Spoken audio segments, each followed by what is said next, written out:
بسم اللہ الرحمن الرحیم۔ شروع اللہ کے نام سے جو بڑا مہربان نہایت رحم والا ہے۔ وہ یکتا ہے اور نیک لوگوں کا ولی ہے۔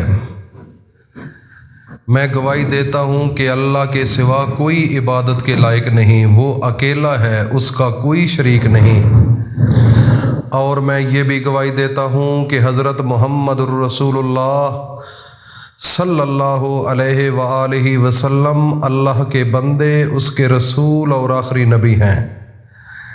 اے میرے اللہ، میرے سونے نبی حضرت محمد مصطفیٰ صلی اللہ علیہ وآلہ وسلم پر اور ان کی آل پر اور ان کے تمام صحابہ اکرام رضی اللہ تعالی عنہم اجمعین پر اپنی خاص رحمتیں، برکتیں اور سلامتی نازل فرما۔ میرے بھائیوں اور دوستوں، میری ماؤں، بہنوں، بیٹیوں، آج جمعرات کا مقدس دن ہے اور ہر جمعرات کے دن میرے نبی حضرت محمد مصطفیٰ صلی اللہ علیہ وآلہ وسلم روزہ رکھا کرتے تھے۔ اس دن مخصوص عبادت کیا کرتے تھے۔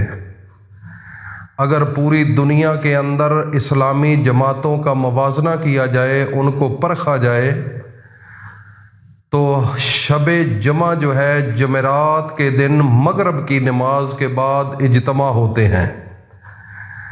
تبلیغی جماعت والوں کے بھی اور دعوت اسلامیہ والوں کے بھی، اور بھی کافی مکاتب فکر ہیں جو کہ جمعرات کے دن شب جمعہ کی رات وہ اللہ تعالیٰ کی خاص عبادت کرتے ہیں۔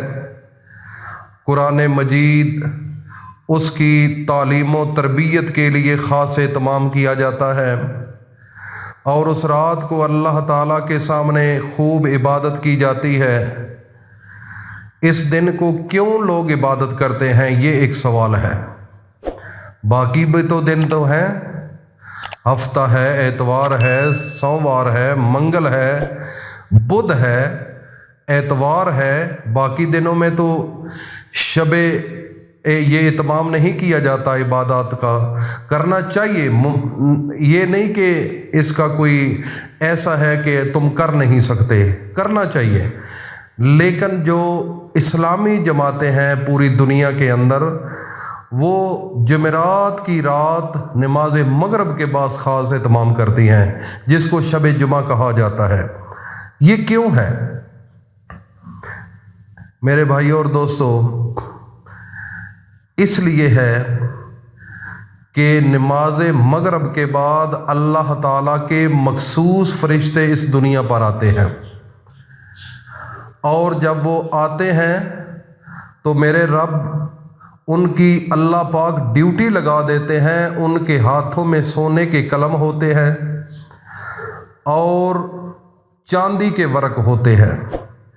جو لوگ اس رات کو عبادت کرتے ہیں، اللہ کے سامنے قیام کرتے ہیں، رکوع کرتے ہیں، سجود کرتے ہیں، یا اس رات کو قرآن مجید پڑھتے ہیں، قرآن مجید کو سمجھتے ہیں، اور اللہ تعالیٰ کے سامنے ہاتھ اٹھا کر اپنی فریاد کرتے ہیں، اللہ سے دعائیں مانگتے ہیں، اپنی بخشش کے لیے، اپنے رزق کے لیے، اپنی بیماری کے لیے، گھر کی بہتری کے لیے، اپنے بیوی بچوں کے لیے اور ان کی تعلیم کے لیے، جو بھی مقصد ان کا ہوتا ہے، وہ فرشتے سونے کے قلموں کے ساتھ اور چاندی کے ورقوں پر لکھ کر وہ اللہ کے سامنے پیش کرتے ہیں۔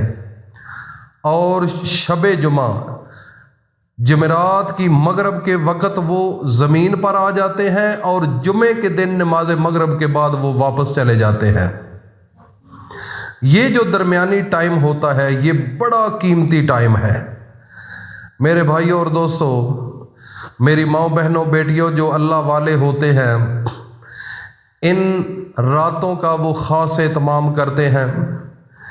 میری بات ایک بڑی غور سے سننے والی ہے۔ رات کو سونے والا اور رات کو اللہ کے سامنے قیام کرنے والا برابر نہیں ہو سکتے۔ ایک انسان رات کو سوتا ہے، ایک انسان رات کو اللہ کے سامنے سجدے میں سر رکھ کر روتا ہے، وہ دونوں اللہ کے دربار میں برابر نہیں ہو سکتے۔ جو انسان رات کو سوتا ہے اور ایک انسان اللہ کے سامنے ہاتھ اٹھا کر روتا ہے، اللہ سے مانگتا ہے، اللہ کے سامنے جھکتا ہے، اپنے گناہوں کی معافی مانگتا ہے، پیسوں کے لیے، رزق کے لیے اللہ کے سامنے ہاتھ اٹھاتا ہے، تو میرے بھائی اور دوستو یہ دونوں برابر نہیں ہو سکتے۔ ایک اللہ کے وہ بندے جو رات کو جاگ رہے ہیں، وہ سسکیاں لے رہے ہیں اپنے اس دنیا کی کامیابی کے لیے اور آخرت کی کامیابی کے لیے، اور اللہ کا قرآن سینے سے لگا کر اس کو چوم رہے ہیں اور اس کو پڑھ رہے ہیں ایز اے ثواب کے طور پر، اور اپنے آباء و اجداد کی بخشش کے لیے وہ ہاتھ اٹھا کر دعائیں مانگ رہے ہیں، اور اپنے بچوں کے مستقبل کے لیے وہ ہاتھ اٹھا کر دعائیں مانگ رہے ہیں، اور اپنے والدین کے لیے وہ رات کو رو رو کر ان کی بخشش کے لیے دعا مانگتے ہیں۔ تو میرے بھائی اور دوستو، جو رات کو سویا ہوا ہوتا ہے، کیا یہ اس انسان کا مقابلہ کر سکتا ہے؟ یہ ممکن ہی نہیں کہ وہ برابر ہوں اللہ کے دربار میں۔ تو میرے بھائی اور دوستو، آج جمعرات کی رات عشاء کی نماز کے بعد آپ نے عمل کرنا ہے۔ عمل کس چیز کا کرنا ہے؟ اللہ نے قرآن کے اندر ایک سورت نازل کی ہے جس کا نام ہے سورہ رحمان۔ اگر اس کو پڑھا جائے، اس کے اندر ایک ترنم ہے، ایک سوز ہے، ایک ساز ہے، ایک روانگی ہے، ایک سریلی پن جیسے ایک ہوا چلتی ہے تو آوازیں آتی ہیں، تو اس کے اندر بھی جب اس کو پڑھا جاتا ہے تو ایسی لہر ہوتی ہے کہ ذہن کو سکون مل جاتا ہے۔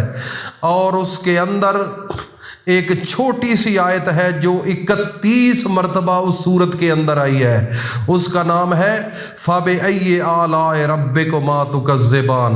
میرا رب انسان کو ایسے جیسے انسان کسی کو سامنے کھڑا کر کے کہتا ہے، اے بندے، فَبِأَيِّ آلَاءِ رَبِّكُمَا تُكَذِّبَانِ، اللہ مخاطب انسان کو کر کے کہتا ہے، اے انسان، تو میری کون کون سی نعمت کو جھٹلائے گا؟ میں نے آپ کو آنکھیں دی، دل دیا، وجود دیا، ہاتھ دیے، پاؤں دیے، زبان دی، دماغ دیا، چہرہ دیا، آپ کو ماں باپ دیا، آپ کو بہن بھائی دیے، رشتہ دار دیے، ہمسائے دیے، گھر دیا، سب کچھ دیا۔ فَبِأَيِّ آلَاءِ رَبِّكُمَا تُكَذِّبَانِ، اے میرا بندہ، تم میری کون کون سی نعمت کو جھٹلاؤ گے؟